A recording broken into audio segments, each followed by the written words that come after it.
Hi, I'm Mark Weathington, Director of the JC Raulston Arboretum at North Carolina State University, and this is Homegrown in the Garden.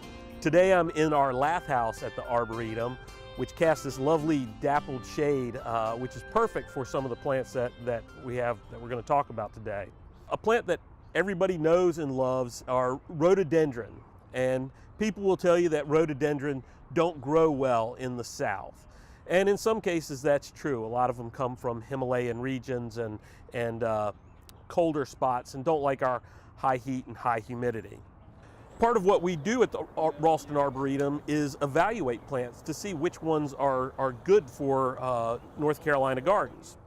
So when we heard about the Southgate series of rhododendron, it really piqued our interest.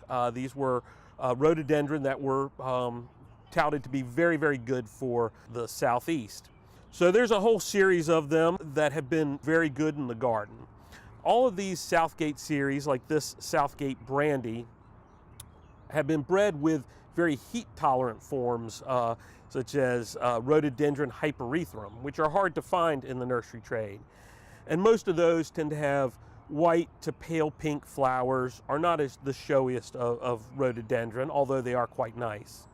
This series bred in other colors. We have white ones, we have nice pink ones with white throat, darker, hotter pink ones as well. All rhododendron that we grow really want moist, well-drained, acidic soils. In general, we have acidic soils in North Carolina, so that's usually not a problem. We get lots of rain, so moist isn't usually a problem, although it can be difficult in some places. Well-drained is tough in a lot of our gardens, so we never want to plant these plants in heavy, dense clay. You always want to plant in beds that have been amended with organic matter and fluffed up. Now, one trick you can do with your rhododendron is plant them a little bit high.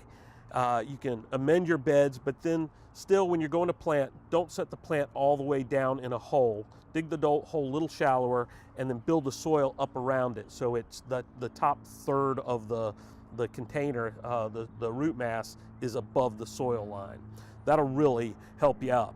Now, if you plant them in dappled shade like we get with this lath house, that's ideal for them. Under tall deciduous trees or mature pines, they'll really thrive in those areas. Once they're in the ground, if you've got well-amended soil, you don't need to do a lot of fertilizing. You can give them a little shot of a fertilizer with some acid in there, and that's about all you need to do. If they get too large, you can trim them back. They're pretty tolerant of pruning. I hope you'll come out and visit us at the Arboretum. If you'd like to know more about what we do here, you can go to our website, where you'll find lots of photographs, information on how to find us, and a whole lot of other useful information. This is Mark Weathington at the JC Raulston Arboretum for Homegrown in the Garden.